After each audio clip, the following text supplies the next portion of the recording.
एक महत्त्वाचा निर्णय हा आदरणीय मुख्यमंत्री आणि उपमुख्यमंत्री महोदयांनी घेतलेला आहे की शाळेमधले जे शिक्षक आहेत ज्यांना अनुदान नव्हतं, ज्याला कायम विना अनुदान असा जो स्टेटस दिलेला होता आणि त्यातला कायम शब्द वगळण्यात आला, त्याच्यामध्ये घोषित अघोषित वगैरे असे वेगवेगळे प्रकार आहेत। काही ठिकाणी ज्या नैसर्गिक ग्रोथच्या तुकड्या आहेत या सगळ्या शिक्षकांचा प्रश्न होता। एक चांगला असा निर्णय मुख्यमंत्री आणि उपमुख्यमंत्री महोदयांनी घेतलेला आहे आणि त्याप्रमाणे ह्या सर्व लोकांच्या संदर्भात ज्या वेगवेगळ्या विधान परिषदेच्या सदस्यांनी प्रश्न मांडलेला होता, ज्याच्यामध्ये विक्रम काळे आहेत, रणजित पाटील आहेत, सुधीर तांबे आहेत, नागोजी गणार आहेत, जयंत आजगावकर आहेत, बाळाराम पाटील आहेत, निरंजन डावखरे आहेत, सतीश चव्हाण आहेत, अभिजित वंजारे, किरण सरनाईक वगैरे सर्व लोक सातत्याने शिक्षकांच्या मागण्या ज्याला मांडत होते त्याला विधानसभेमध्ये मी विधान परिषदेमध्ये घोषित केलेलं होतं की आम्ही एक संधी देऊ, ज्या लोकांच्या त्रुटी झालेल्या आहेत त्यांना। त्याप्रमाणे आम्ही 1 महिन्याची संधी दिलेली होती आणि त्यानंतर 1.5 महिन्यांनी आम्ही आमचा निर्णय जाहीर करू असं सुद्धा घोषित केलेलं होतं आणि त्या अनुषंगाने आदरणीय मुख्यमंत्री उपमुख्यमंत्री महोदय यांनी आजच मान्यता दिलेली आहे आणि त्याच्यामुळे एक मोठा प्रश्न जो 17-18 वर्ष प्रलंबित होता तो आज त्याच्यामध्ये शिक्षकांना दिलासा मिळालेला आहे आणि विशेषतः मुख्यमंत्री महोदयांनी ज्यावेळेला शिक्षक दिन होता त्या दिवशी घोषित केलेलं होतं की आम्ही शिक्षकांच्या प्रश्नामध्ये लक्ष घालू। उपमुख्यमंत्री महोदयांनी ज्यावेळेला त्यांना प्रतिनिधी भेटलेले होते त्यावेळेला आश्वासन दिलेलं होतं आणि हे खऱ्या अर्थाने लोकांचं काम करणारे सरकार आहे आणि त्याच्यामुळे ह्याची पूर्तता झाल्यामुळे निश्चितपणे समाधान हे शिक्षकांमध्ये झालेलं आहे अशी मी अपेक्षा करतो। उधर साहब हिंदी में जानना चाहेंगे कि जो चुनावी रिजल्ट आए हैं खासकर जरा एक ही मिनिट मैं जरा याच्यामध्ये आज काही आमदार उपस्थित होते, काही आमदार अनुपस्थित होते कारण ते बरंच लांब राहतात, त्यामुळे आमदारांची बैठक ही 1 तारीखला लावलेली आहे। त्याच्यामध्ये या गोष्टींची चर्चा होईल आणि इतर जे काही लहान मोठे प्रश्न असतील त्याच्या संदर्भात सुद्धा सर्व विधान परिषदेच्या आमदारांना एकत्र बसून त्यांच्याशी चर्चा केली जाईल आणि 15 तारीखला यादी जाहीर केली जाईल असं मी आज जाहीर केलेलं आहे मुख्यमंत्री आणि उपमुख्यमंत्री महोदयांच्या वतीने। तर आपल्याला आता आदरणीय उदय सामंत साहेबांनी निवडणुकीच्या संदर्भात तपशीलवार सांगितलेलं आहे। इथं महाराष्ट्रामध्ये एक असा प्रकार चालतो की मुळातच ग्रामपंचायतीच्या इलेक्शन्स या चिन्हावर होत नाहीत आणि त्याच्यामुळे निवडून आल्यानंतर बरीच लोक असं म्हणत असतात की आमच्या ग्रामपंचायती निवडून आलेल्या आहेत, परंतु खऱ्या अर्थाने भाजप आणि बाळासाहेबांची शिवसेना यांचं बहुमत हे या निवडणुकीमध्ये झालेलं ही वस्तुस्थिती आहे आणि सर्वसाधारणपणे चॅनलवर सुद्धा ज्या न्यूज येतात ज्याप्रमाणे पक्षाकडून फीडबॅक दिला जातो कारण तिथं चिन्ह नसल्यामुळे चॅनलला सुद्धा नेमकं कळू शकत नाही की कुठल्या पक्षाच्या ग्रामपंचायती निवडून आलेल्या आहेत। त्याच्यामुळे एक्झॅक्ट जी आकडेवारी असते ही पक्षांनी ज्याला जाहीर करतात त्याला त्यांनी आपला निवडून आलेला सरपंच, तिथं आलेले त्यांचे सदस्य सगळ्यांच्याच याद्या जाहीर केल्या पाहिजेत आणि त्या लोकांनी सुद्धा असं म्हटलं पाहिजे की आम्ही या पक्षाचे सदस्य आहोत आणि आम्ही या पक्षाच्या पाठिंब्यावर निवडणुका लढवलेल्या आहेत। दुसरी बाब अशी असते की अनेक गावांमध्ये गाव पॅनल नावाची पद्धत विशेषतः कोकणामध्ये आहे, तिथं पक्षाचं चिन्ह दिलं जात नाही की गावातल्या सगळ्या लोकांनी मिळून एकूण पॅनल केलेलं असतं। पण ज्याप्रमाणे उदय सामंत साहेबांनी सांगितलं की निवडून आला की त्याला हार घालायचं आणि तो आपला म्हणायचा आणि तिथं झेंडे घेऊन हजर राहायचं, ही जी काही एक पद्धत आहे याच्यामुळे एक भ्रम निर्माण करण्याचा प्रयत्न हा महाराष्ट्रामध्ये चालू आहे आणि त्याला कोणी बळी पडता कामा नये। विशेषतः ज्या लोकांनी मतदान केलेलं आहे त्यांना असं वाटणार की आम्ही फडणवीस साहेब आणि शिंदे साहेबांना मतदान केलेलं आहे, मग असा रिझल्ट कसा आला, हे त्यांच्या मनातला संभ्रम निर्माण करावा हा सुद्धा या प्रेस कॉन्फरन्स मागचा हेतू आहे आणि त्याच्यामुळे आपण एक लक्षात घ्या की ज्यांनी विजय मिळवला ते सुद्धा मग हिरमुसले होतात, आमची खरी आकडेवारी गेली नाही म्हणून हिरमुसले होतात आणि त्याच्यामुळे मला असं वाटतं की हा रिझल्ट हा भाजप आणि बाळासाहेबांची शिवसेना हा ज्या लोकांच्या मनामधला एक पक्ष आहे, युती आहे, या युतीचा हा मोठा असा विजय महाराष्ट्रामध्ये झालेला आहे आणि ही काय सार्वत्रिक निवडणूक नाही, याच्यानंतर महापालिका व्हायच्या आहेत, याच्यानंतर नगरपालिका व्हायच्या आहेत, याच्यानंतर जिल्हा परिषदा व्हायच्या आहेत, जिथं आम्ही सिम्बॉलवर लढवणार आहोत। तिथं जर कोण म्हणू शकणार नाही की आमचा निवडून आला, त्यांना एवढीच संधी होती विजय साजरा करायची, तेवढे ते प्रत्येक वेळेला विजय साजरा करतात। मैदान मिळालं तरी विजय साजरा करतात, थोडेफार निवडून आले तरी विजय साजरा करतात. त्यांना ही पद्धत त्यांची झालेली आहे. त्याच्यामुळे त्यांच्या आनंदामध्ये फार मोठं विरजण आणायची आमची इच्छा नाही. त्यांना करायचं तेवढं करून घेतलेलं आहे. प्रत्येक ठिकाणी तुम्ही बघितलेलं आहे की 4थ्या 5व्या क्रमांकावर जाण्याची त्यांची जी परंपरा आहे ती त्यांनी कायम ठेवलेली आहे आणि त्याच्याबद्दल आम्हाला काहीही सांगायचं नाही. त्याने 5व्या क्रमांकावर जाऊनसुद्धा जर कोण फटाके फोडणार असेल तर तो त्यांचा ऑप्शन आहे, आम्ही त्याच्याबद्दल काय बोलणार नाही. आणि मला एकच गोष्ट सांगायची आहे की याच्या पुढच्या काळामध्ये आम्ही आमची पॉलिसी ठरवलेली आहे की शिंदेसाहेब जेवढी कामं करतात, महाराष्ट्रामधल्या क्वचित मुख्यमंत्र्यांनी एवढं परिश्रम घेतलेले असतील, फडणवीससाहेब एवढे परिश्रम घेतात की फार क्वचित असे चांगले उपमुख्यमंत्री एखाद्या राज्याला लाभले असतील. आणि त्यांच्या हातून जी पॉझिटिव्ह कामं होतात त्यालासुद्धा मोठ्या प्रमाणात प्रसिद्धी मिळावी असे आम्हाला वाटतं. आणि ते पॉझिटिव्ह हे घेऊन आम्हाला ह्याच्या पुढे जायचं आहे. त्याच्यामुळे इतर लोक काय बोलतात ह्याला आम्ही फार मोठं महत्त्व देत नाही. आणि म्हणून पक्षाची प्रेस कॉन्फरन्स चालू असतानासुद्धा आम्ही काय पॉझिटिव्ह निर्णय शिक्षकांच्या संदर्भात घेतला हे मी तुम्हाला सांगितलं. कारण आम्ही केवळ पक्षाची कामं करत असताना सर्वसामान्य माणसाची काळजी घेतो असं हे शिंदे फडणवीस सरकार आहे. आणि म्हणून त्यांनी त्यांच्या काळामध्ये जे प्रलंबित ठेवले प्रश्न ते प्रश्नसुद्धा आम्ही चुटकीसरशी सोडवतो, एवढी ह्या सरकारची एफिशियन्सी आहे. आणि त्याच्यामुळे हा मेसेज गेला पाहिजे. आज जर मला एकाच ह्याचं करायचं, मी परत सगळ्यांची एकत्र बैठक का ठेवली, आम्ही विरोधी पक्षाला सुद्धा तेवढंच जवळ घेतो. त्यांचेसुद्धा MLCs आहेत, त्यांनासुद्धा आम्ही बोलवलेलं होतं.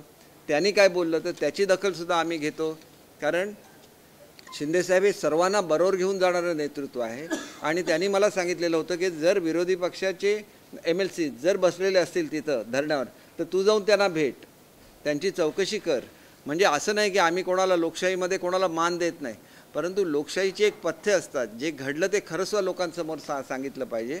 आणि म्हणून नाही केलं तर मग आमच्यावरी प्रेस कॉन्फरन्स घेण्याची पाळी येते. आणि म्हणून मला एवढंच सांगायचं आहे की हा विजय हा एक ह्या सरकारच्या बाजूने लोकांनी दिलेला निर्णय आहे. आणि पुढच्या ज्या महापालिका, नगरपालिका आणि जिल्हा परिषदा आणि पंचायत समित्या होतील त्याच्यामध्ये खऱ्या अर्थाने आम्ही आपल्याला दाखवून देऊ की महाराष्ट्राची जनता ही युतीबरोबर आहे आणि युतीचाच विजय महाराष्ट्रामध्ये या पुढच्या काळात नेहमी होत राहणार आहे, ही वस्तुस्थिती आहे. देखिए, हमारे पार्टी के जो सदस्य हैं और हमारे जो सहयोगी पार्टीज है उनके जो सदस्य हैं वो मिला के करीब 276 हमारे लोग चुन चुके हैं. अगर बीजेपी के साथ ये मिलाया जाए तो 600 से भी ज़्यादा ग्राम पंचायत पे हमारा वर्चस्व है. और ये इसका मतलब साफ है कि एक तरफा महाराष्ट्र की जनता युति के साथ है और आगे चल के ये जो इलेक्शन सिंबल पे लड़ी जाती है, जैसे कॉरपोरेशन है, म्यूनसिपाल्टीज़ है, ZPs है, फिर पंचायत समिति है, तो इसमें तो सिंबल रहता है, तो उसमें आपको पता ही चल जाएगा. लेकिन बहुत सारी बार चैनल को भी पता नहीं चल सकता क्योंकि इसमें सिंबल नहीं रहता है. जो भी क्लेम करता है, जो भी जाके वहाँ हार पहनता है, लोग समझते हैं कि उसी का पैनल जीत गया, लेकिन ये वस्तुस्थिति नहीं है. और वस्तुस्थिति लोगों के सामने आए इसीलिए हमने प्रेस कॉन्फ्रेंस ली है और जो विजय हुआ है इसके लिए हम जनता के आभारी हैं.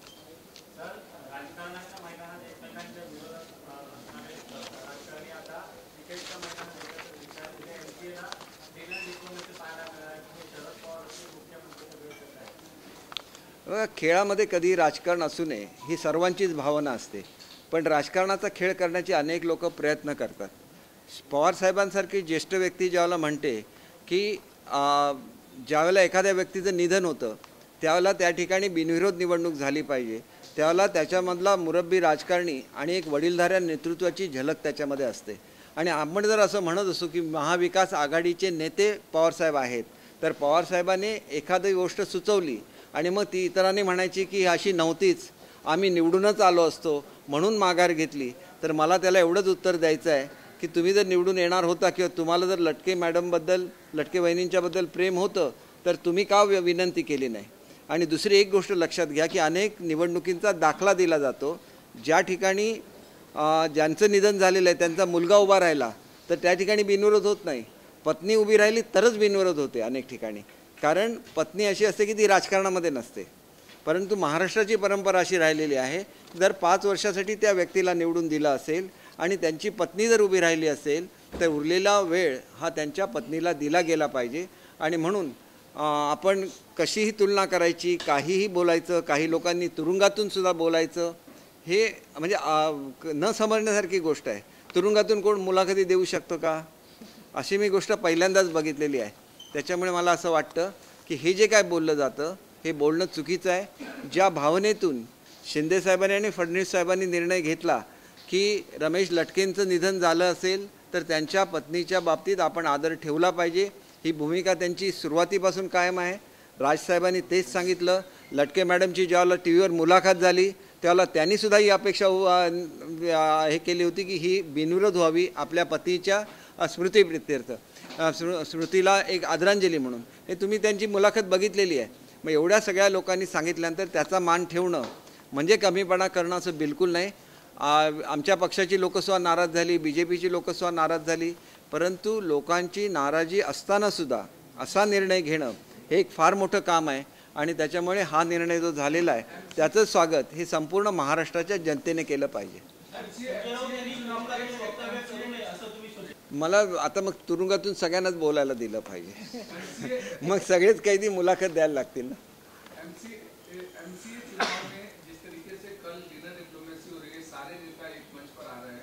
राजनीति में एक दूसरे को देखना नहीं चाहते और एक मंच पर बैठ करके क्रिकेट के मैदान में खेलना है. क्रिकेट एक अलग गेम रहता है और उसमें कभी भी पॉलिटिक्स नहीं होता है.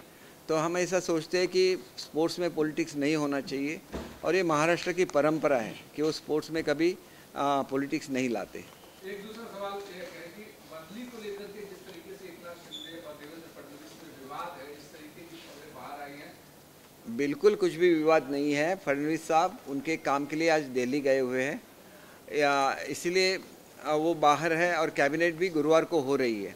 तो ऐसी कोई भी वाद की परिस्थिति नहीं है. ये सब र्यूमर्स रहती है और वो रूमर्स वही उठाते हैं, वो सत्ता से जो अलग है वही ऐसी वाली रूमर्स उठाते हैं.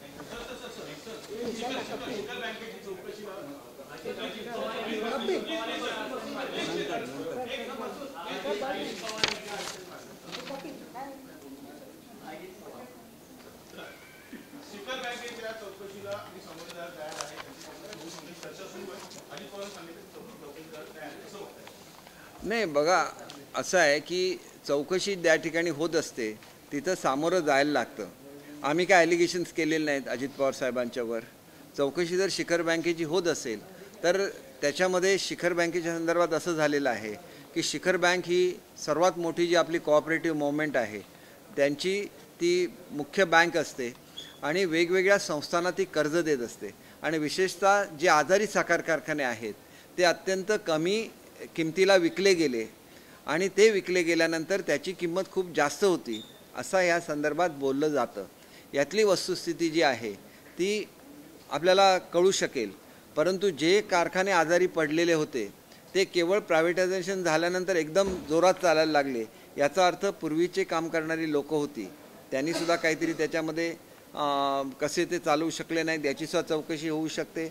हे कमी किमतीला का विकले गेले याचीसुद्धा चौकशी होऊ शकते. शेवटी तो पब्लिक मनी आहे आणि त्याच्यामुळे शासनाची गॅरंटी असते प्रत्येक साखर कारखान्याला आणि त्याच्यामुळे शासनाचं सुद्धा भरपूर नुकसान हे अशा प्रकरणामध्ये होत असतं. अशा वेळेला याची चौकशी होणं स्वाभाविक आहे. जे कोणी दोषी आढळतील त्यांच्यावर कारवाई होईल, नाहीतर कोणी घाबरण्याचं काही कारण नाही.